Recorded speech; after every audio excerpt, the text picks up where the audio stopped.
কিভাবে রাষ্ট্র ক্ষমতা ব্যবহার করে পোষ্য অর্থনীতি তৈরি হয়েছে, কিভাবে রাষ্ট্র ক্ষমতা ব্যবহার করে ধন সম্পদ লুট করে নিজেদের ব্যক্তিগত পকেটে ঢোকানো আর বিদেশে পাচার করার জায়গা তৈরি হয়েছে। এই অর্থনৈতিক ব্যবস্থা যদি বহাল থাকে তাহলে বাংলাদেশ এগোতে পারবে না, এবং এই ধরনের অর্থনৈতিক ব্যবস্থা একটা ফ্যাসিস্ট ব্যবস্থাকেই তার সাথে সঙ্গতিপূর্ণ করে তোলে। জুলাইয়ের ছাত্র শ্রমিক জনতার গণ অভ্যুত্থান তৈরি হয়েছে। অবশ্যই প্রত্যেকটি আন্দোলনেই নেতৃত্ব থাকে, এবং সেই নেতৃত্ব যখন মানুষের কাছে গ্রহণীয় হয়ে ওঠে তখন সেই নেতৃত্ব সফল হয়। আমাদের ছাত্ররা সামনে এসেছিল, কিন্তু সেই আন্দোলনকে এই সমস্ত রাজনৈতিক দলগুলোই সমর্থন জানিয়েছে। আমি পরিষ্কার করে এখানে বলতে চাই, ইতিহাসের রেকর্ড হিসেবে 5ই জুলাই আমরা পরিষ্কারভাবে এই আন্দোলনের প্রতি আমাদের সমর্থন ঘোষণা করেছি। 6ই জুলাই বিএনপি মহাসচিব তারা প্রেস কনফারেন্স করে এই আন্দোলনের প্রতি সমর্থন ঘোষণা করেছে, এবং এই কথাগুলো রেকর্ডে থাকা দরকার।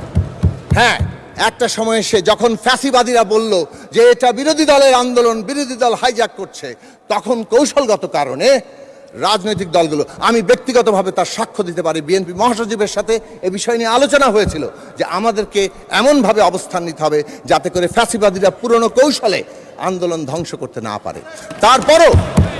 তারপরও আমরা দেখেছি কিভাবে তারা নির্বিচারে হত্যাকাণ্ড চালিয়েছে, হেলিকপ্টার থেকে গুলি করে পর্যন্ত তারা গিয়েছে, রীতিমতো ব্রাশ ফায়ার করে মানুষ মেরেছে। এবং শহীদের সংখ্যা নিয়ে এই বিতর্ক খুবই অনাকাঙ্ক্ষিত, এটা মাঝখানে বলে রাখলাম। শহীদের প্রত্যেকটি সংখ্যা কেবল তারা সংখ্যা নয়, এক একটি মানুষ, এক একটি জীবন, এক একটি স্বপ্ন। সেই স্বপ্নের জায়গাগুলোকে আমরা যাতে সংরক্ষণ করি এবং তাদের মর্যাদা দেই, রাষ্ট্রীয় মর্যাদায় অভিষিক্ত করি। আমি একটু দ্রুত করব। এই যে অভ্যুত্থান, সেই অভ্যুত্থান এই রাজনৈতিক, অর্থনৈতিক এবং সাংস্কৃতিক পরিবর্তন তাকে আরও বেশি গভীর মানুষের আকাঙ্ক্ষায় পরিণত করেছিল, এবং তার রূপ হিসেবে আমরা সবাই মিলে এই প্রস্তাব দিয়েছিলাম।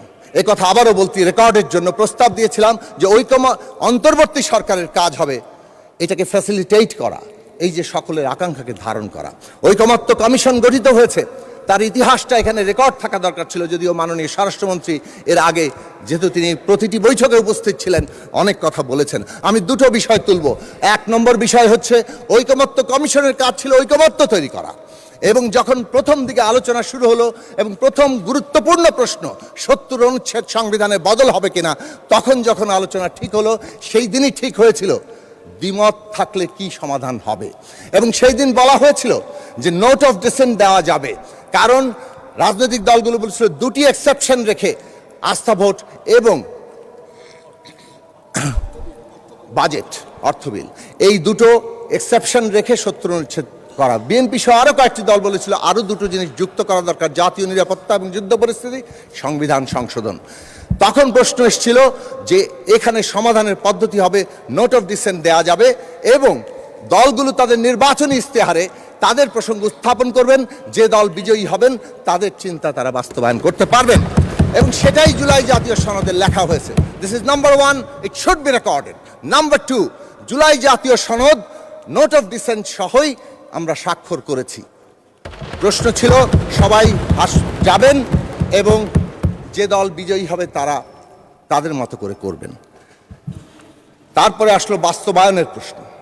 বাস্তবায়নের প্রশ্নে এসে, হ্যাঁ এটা ঠিক, গণসংহতি আন্দোলনের পক্ষ থেকে 28শে জুলাই 2023 সালে আমরা সংবিধান সংস্কার পরিষদ গঠনের কথা দাবি তুলেছিলাম, কিন্তু আমরা কখনোই এটা বলিনি যে আমরা যা বলেছি সেটাই বাস্তবায়ন করতে হবে। আমরা সবসময় বলেছিলাম যে একটা ন্যূনতম জাতীয় ঐক্যমত্য ছাড়া এই ট্রানজিশন এগোতে পারবে না।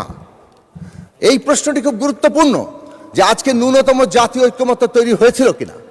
আমরা দেখেছি বাস্তবায়ন প্রশ্নে যখন অনৈক্য, তখন ঐকমত্য কমিশন তাদের মতো করে কিন্তু একতরফা সিদ্ধান্ত দিয়েছেন, এবং সেই সিদ্ধান্ত সকলের মধ্যে ঐকমত্য তৈরি করেনি।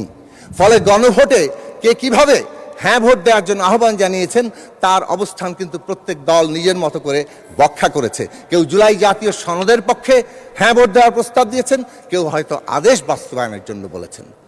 এই বিতর্ক আমরা নিজের মধ্যে করেছি।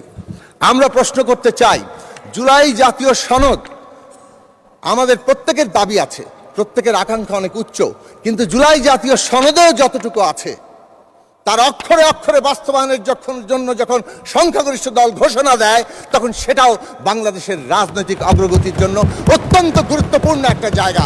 জুলাই জাতীয় সনদ লিখিত আছে, এখানে কারো এখান থেকে পিছিয়ে যাওয়ার জায়গা নেই। রক্তে লেখা দলিল, এই সংসদ জুলাই জাতীয় সনদের রক্তের জন্য আবদ্ধ। ধন্যবাদ মাননীয় সদস্য।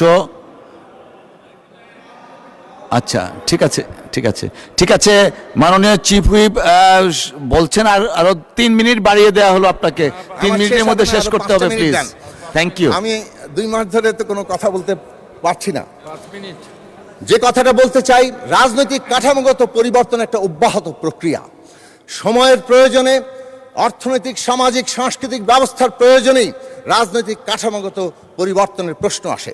বাংলাদেশ 54 বছরের অন্তত একটা গুরুত্বপূর্ণ অংশ, বিশেষভাবে গত 17 বছর আমরা দেখেছি দিনে দিনে ক্রনিক ক্যাপিটালিজম, কিভাবে রাষ্ট্র ক্ষমতা ব্যবহার করে পোষ্য অর্থনীতি তৈরি হয়েছে, কিভাবে রাষ্ট্র ক্ষমতা ব্যবহার করে ধন সম্পদ লুট করে নিজেদের ব্যক্তিগত পকেটে ঢোকানো আর বিদেশে পাচার করার জায়গা তৈরি হয়েছে। এই অর্থনৈতিক ব্যবস্থা যদি বহাল থাকে তাহলে বাংলাদেশ এগোতে পারবে না, এবং এই ধরনের অর্থনৈতিক ব্যবস্থা একটা ফ্যাসিস্ট ব্যবস্থাকেই তার সাথে সঙ্গতিপূর্ণ করে তোলে।